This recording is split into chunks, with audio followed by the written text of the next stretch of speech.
Alors aujourd'hui, on va parler obligations et ça me ramène, moi, dans mon ancienne vie. Vous savez que j'étais un courtier en valeurs mobilières et que j'avais beaucoup de clients et je travaillais aussi avec les obligations parce que pour moi, lorsque je voulais travailler la sécurité dans un portefeuille, je travaillais les obligations. Alors, et je disais toujours à mes clients, vous entendez ça? Je disais, moi, les obligations, je veux quelque chose de solide. Alors, fait que c'est un domaine que je maîtrise très bien. Alors, on va aller voir. Lorsqu'on choisit là d'aller dans le secteur dans la diversification de notre portefeuille, on s'en va dans le secteur des obligations, c'est que on veut avoir, souvent les gens ils disent, moi, Loline, là, je vais avoir un revenu régulier parce que je vais prendre ma retraite alors fait que les obligations, ça nous permet d'avoir un revenu régulier. Les obligations, on a aussi la possibilité. Ben, c'est une des conditions aussi, c'est le capital est garanti. Alors, on fait une préservation du capital. Alors, quand on est sur bord de la retraite, on veut aussi que notre capital, là, ne s'effrite pas trop vite. Alors, et aussi en même temps, ça permet avec des obligations, ça nous permet d'enlever de la volatilité sur un portefeuille. Parce que des obligations, c'est stable. On achète, puis on va voir à échéance, on va avoir un remboursement du capital. Et ça nous permet aussi en même temps, c'est qu'il y a une corrélation qui est un peu négative avec les actions. Alors, ça fait que ça stabilise souvent le portefeuille. Pourquoi c'est important de comprendre la nuance entre les deux? C'est que les obligations et ça joue un rôle financier important dans le système, là, et ça permet aux investisseurs de diversifier. Alors, parce qu'on peut aller chercher des obligations un an ou un peu plus à long terme. Alors, fait que t'as les obligations et les fonds négociés en bourse, c'est deux produits qui sont dans des obligations. Alors, comme c'est important de bien comprendre la nuance entre les deux, alors on va aller voir la description d'une obligation. Alors, une obligation, c'est un paiement d'intérêt périodique. Ça veut dire généralement c'est 2 fois par année. L'avantage, un des gros avantages, c'est que le remboursement du capital se fait à l'échéance. Alors, fait qu'on sait que si on a mis 20 000 dans une obligation à terme, je veux dire, si on a fait une obligation de 3 ans, 5 ans ou 10 ans, le 20 000 va arriver dans notre compte chez le courtier escompteur ou le courtier plein d'exercice. Là, je parle d'obligations, mais vous pourriez faire aussi des CPG avec votre banque ou avec chez Desjardins ou une autre institution financière. Alors, il y a ça de ce côté-là. C'est un peu c'est le même principe. Il y a quelques petites nuances, mais c'est négligeable. Les émetteurs. Bon, on a Hydro-Québec, on a la province de Québec, on a le Canada et aussi on a, nous, au Québec, là, on a les villes qui émettent beaucoup d'obligations. Alors, et ça, c'est intéressant. Parce que souvent, vous aimez ça dire, hey, moi, je demeure à Brossard ou à Québec, là, et j'aimerais ça avoir dans mon portefeuille une émission de la ville de Québec ou de Brossard. Alors, fait que c'est peut-être, des fois, c'est un petit côté sentimental là, que les investisseurs obligataires aiment avoir. La durée, on peut aller de 1 an, 10 ans, 15 ans, 20 ans. Généralement, là, c'est des termes de 10, 15 ans, tout dépendant quand les taux d'intérêt sont élevés, on peut aller plus à long terme. L'avantage au niveau obligataire, c'est que c'est la liquidité. La liquidité dans le sens que lorsqu'il y a une émission qui arrive sur le marché, là, c'est en millions. Ok, alors c'est quand même, on est capable d'aller chercher des obligations facilement. On est capable aussi de revendre les obligations en tout temps à la valeur du marché. Alors tout à l'heure, on en parle un peu.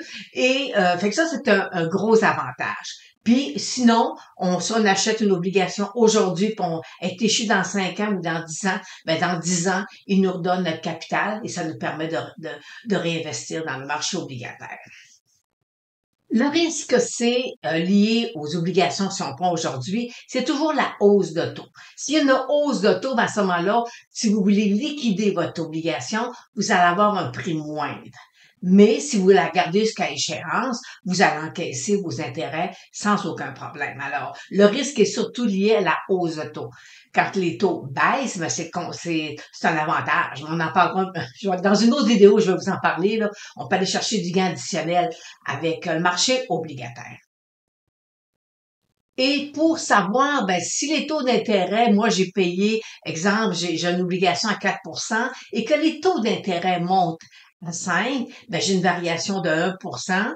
Puis si je veux vendre mon obligation, puis il me reste encore 5 ans à courir, ben, j'appelle ça, moi, la règle du pouce, là, vu que j'ai 1%, ben là, fois 5, c'est-à-dire que je vais trouver de laisser un peu de ma valeur, de mon obligation pour être capable de la liquider. Parce que la personne qui va vouloir l'acheter va avoir, elle, un rendement de 5%. Alors, fait qu'on a toujours, les courtiers escompteurs ou les courtiers d'investissement vont toujours vous donner la valeur en date d'aujourd'hui de votre obligation. Par contre, à la valeur au livre, si vous avez mis 20 000, la valeur au livre est 20 000 et à échéance, vous allez recevoir votre 20 000. Alors, pour le marché des obligations, là, c'est à peu près, dans l'ensemble, là, c'est un peu le portrait là, général que je viens de vous dresser. Pour ce qui est des fonds négociés en bourse, alors là, ça, c'est composé de plusieurs obligations. Alors, on pense qu'il y a des fonds qui gardent, c'est des fonds de 7 ans, 10 ans, 20 ans. Alors, fait qu'eux autres, ils vont aller dire, bon, ben, mon fonds que j'ai d'obligations, ça varie entre 7 et 10 ans. Alors, ils vont toujours avoir des obligations entre 7 et 10 ans. Puis là, il y a des gestionnaires qui vont gérer le fonds pour aller chercher du profit, faire des nouvelles obligations. Alors, fait que c'est des gestionnaires qui vont le gérer et il y a quand même des règles pour, il faut que ce soit des grosses émissions. Alors, fait que ça, on rentrera pas là-dedans, là. Puis, fait que les émetteurs, ben, c'est des HS, ça veut dire c'est du BlackRock ou des Spider. Alors, fait que eux, c'est eux autres qui ont des symboles, là, pour aller acheter ces produits-là. La durée peut être 5 ans, 10 ans, 20 ans. Alors, c'est la durée dans ces fonds d'obligation. Le marché, souvent aussi, on a les taux d'intérêt, on a des symboles boursiers pour les taux d'intérêt américains, 5 ans, 10 ans, puis 5 ans, 10 ans, 20 ans et 30 ans. Alors, c'est qu'on est capable de voir un peu comment évoluent les taux d'intérêt. L'avantage aussi, un des avantages, c'est que vous pouvez liquider en tout temps le fonds que vous avez acquis, mais à la valeur du marché. Alors pour lui aussi, le risque, c'est une variation du taux. Et comme le fonds n'a pas nécessairement de date de fin, alors la variation est un peu plus grande, je dirais même très grande par rapport à une obligation conventionnelle. Alors ça, tout à l'heure, je vais vous montrer un graphique, là. Vous allez comprendre que c'est un peu plus risqué. Lorsque les taux se mettent à monter, la valeur s'effrite beaucoup. Et un autre désavantage, ben, c'est que le capital est non garanti. Alors, vous prenez position dans le fonds et il n'y a pas d'échéance. Alors, fait que vous devez le vendre, puis ben, vous pouvez pas dire, mais moi, je le place pour 7 ans ou 5 ans, mais vous savez pas dans 5 ans où les taux d'intérêt vont être. Alors, c'est un peu c'est un risque qui est quand même important par rapport à une obligation conventionnelle. Là, vous avez à l'écran les obligations municipales qu'on a présentement, les obligations 5 ans. Alors, on voit ici la Brome avec un coupon de 4,40% qui a été émis le 14 décembre. Vous voyez où 5 ans, alors en 2028. Présentement, le marché exige un rendement de 4,59. Alors, étant donné qu'on achète par lot de 100 dollars ou de 1000 dollars là, ben c'est-à-dire 100 dollars, ça veut dire que disons parlons du 100 dollars, ça veut dire que voyez-vous ici là, c'est que s'il voulait revendre son obligation, ben il y aurait pas 10 000 dollars, il y aurait 9 936, ok, parce que le taux d'intérêt au marché est un peu plus grand que lors de son émission. Alors c'est C'est un peu ça la variante là sur le marché obligataire. Puis voyez-vous ici, l'autre c'est Val Source. Voyez-vous, quand elle a été émise le 17 novembre, elle est à 4,85 et le marché présentement est à 4,59. Alors, ça veut dire que présentement, ma valeur de 100 dollars, elle vaut 101,29. Ça veut dire que lui, il vendrait son obligation sur le marché et il ferait un gain en capital à la revente. Alors, mais à échéance, ils vont, s'il a mis 20 000 dollars dans son obligation, à échéance, ils vont lui donner 20 000 dollars. Alors, fait que on voit, là, voyez-vous, les petites fluctuations ici, là, ça a été mis à 5,10. Le 6 octobre, on a eu du 5,10 et aujourd'hui, ça vaut 102 dollars. Alors, c'est un produit qui est intéressant. Puis en octobre, là on est en octobre 22, je vous avais proposé une façon de travailler avec les obligations parce que les taux d'intérêt étaient tellement bas qu'ils avaient monté, c'est que on avait des valeurs qui étaient autour de 70, 75 dollars. Alors on avait une possibilité d'aller chercher du gain en capital sur le marché obligataire, c'était merveilleux là. Ok, alors fait que c'est des produits, mais éventuellement je vous ferai une vidéo sur le sujet. Et tout à l'heure, je vous ai mentionné que c'était possible d'acheter des obligations de sa ville. Alors ici, on voit qu'il y a les obligations à venir municipales. Alors, on a aussi la ville de Gaspé qui, le 29 janvier, va émettre, elle, une obligation 5 ans qui va être échue en 2029. Le coupon est de 4,40 et le marché présentement exige 4,52. Ça veut dire qu'il paierait 99 dollars et 64 sous du 100 dollars. Alors, fait qu'on voit qu'il paierait on est en dessous de 100 dollars. Alors, fait que ça vous permet des fois d'aller voir dans l'inventaire chez le courtier escompteur, de voir quelle ville, voir peut-être qui serait intéressant pour vous. Tout à l'heure, je vous ai parlé qu'on avait souvent comme référence les taux 10 ans. Les taux 10 ans, vous savez que lorsque je fais une évaluation d'entreprise, quand je veux calculer est-ce que mon entreprise est surévaluée ou sous-évaluée, on utilise le taux 10 ans.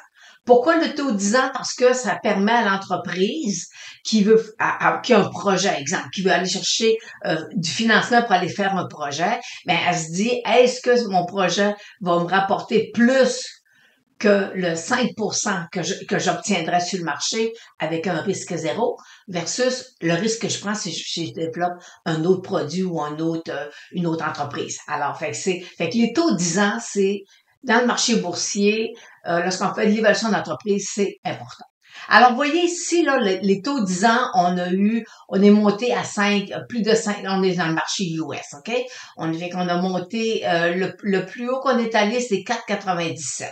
Et là, regardez, pour ça, ça a descendu. Et ça ici, là, c'est Monsieur Powell, là, hein?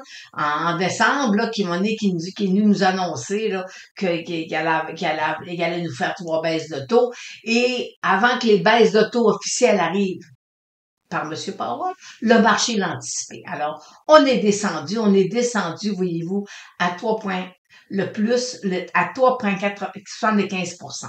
Et là, on est en train de repartir à la hausse. Alors, le risque, il est là présentement. Tout à l'heure, dans la vidéo de présentation, je vous mentionnais qu'il y avait présentement le marché est pas tellement certain qu'il va y avoir des baisses de taux telles que promis là, par M. Powell. Alors, fait que le marché a réagi dernièrement. Alors, là, ce qu'on veut, c'est regarder et dire jusqu'où ma hausse de taux. Alors, on va aller chercher on va aller chercher Fibonacci. Je vais aller le tracer.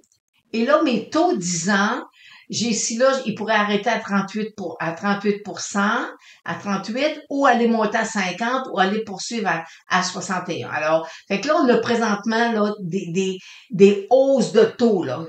Le marché pourrait revenir rechercher 50% de la baisse qu'il y avait. Alors, fait que c'est très mathématique, là. Alors, il faut juste surveiller. Présentement, j'ai mes moyennes mobiles 8,34 qui veulent croiser. Alors, fait que c'est parce que la baisse officielle est en mars, je pense. Alors, la première baisse, là, alors c'est ce qu'on voit. Puis, c'est ça. Faut y aller, faut suivre. C'est le marché qui dit. OK? Le marché a dit, il y a un risque présentement que la baisse soit pas annoncée telle que prévue, là. Alors, le marché réagit immédiatement. Donc là, je vous présente à l'écran, là, vous avez le iShare, le TLT, c'est des obligations 20, plus de 20 ans et plus. Alors, et regardez ici, là, en 2000, je vais aller voir, je vais l'agrandir encore. Regardez. Ici, là, on a eu un sommet là, en 2000 et la technique point and figure nous avisait qu'il allait y avoir une hausse de taux. Et là, regardez, on a descendu, monté, on a redescendu. Et le marché, vraiment, et là, on a fait un bas et ce bas-là, là, il faut remonter, là, voyez-vous, 2004, 2006, 2007, là, pour avoir les taux d'intérêt soient devenus aussi hauts. Parce que ça, on est dans un fonds négocié en bourse. Et lorsque les taux montent, ben, à ce moment-là, lui, ici, là, la baisse, alors c'est le contraire. Lorsque les taux montent, la baisse, le fonds descend. Puis regardez, là, depuis 2 ans, là, la moyenne mobile de 100 jours, là, incapable d'être capable de le percer. Il l'a percé un peu dernièrement. Si là, vous voyez, il l'a percé un peu, il est revenu tout de suite sous. Et là, mes moyennes 8,34 sont croisées à la baisse.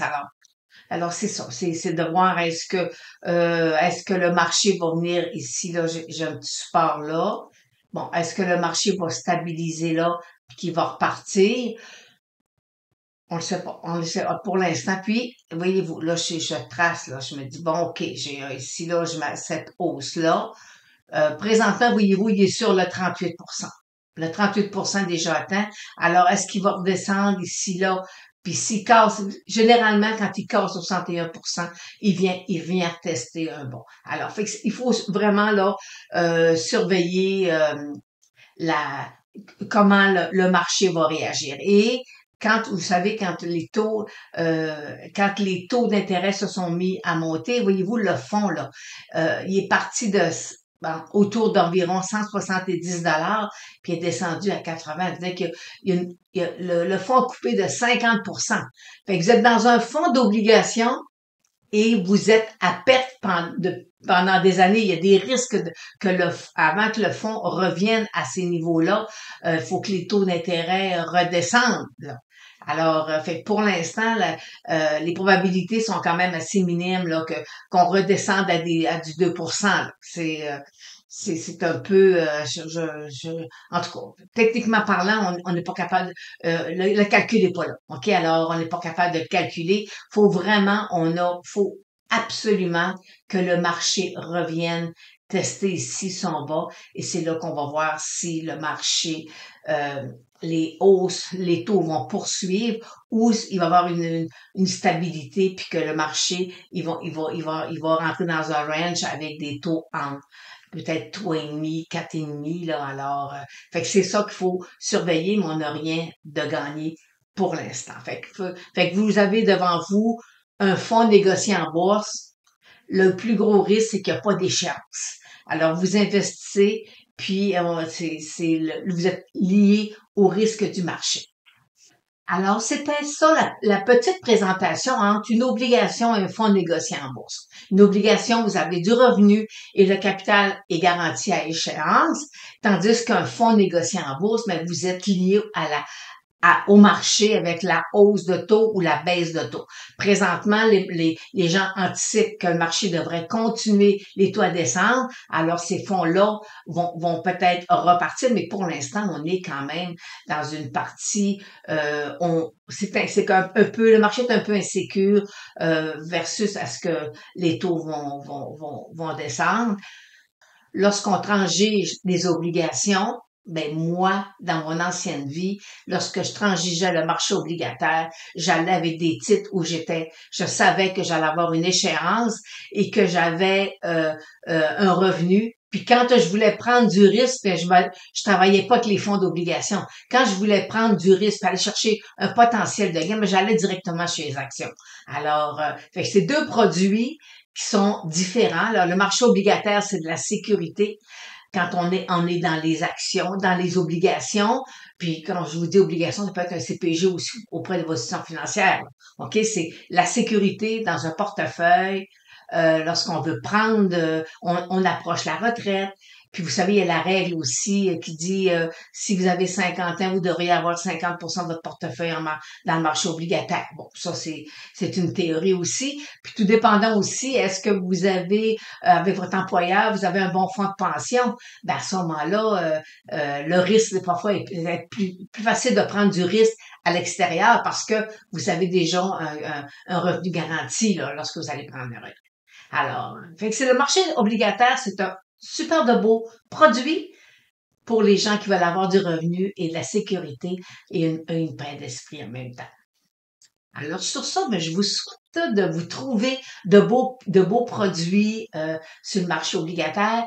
Et si jamais, OK, là, c'est vraiment là mon opinion personnelle. Si jamais les taux d'intérêt repartent à la hausse, OK, puis on revient tester là, les 5%, là, ceux qui ont manqué l'opportunité de se mettre de la sécurité dans le portefeuille, ça serait peut-être une bonne occasion de mettre une petite partie sécuritaire, d'avoir du revenu, puis de laisser le marché, votre partie dans le marché boursier prendre le risque pour votre retraite, mais on laisse le marché obligataire nous donner des revenus, une sécurité dans le portefeuille et on va dans le marché boursier lorsqu'on va avoir du gain, du rendement, mais on va donner les deux mis ensemble fait que ça fait un beau rendement en bout de ligne.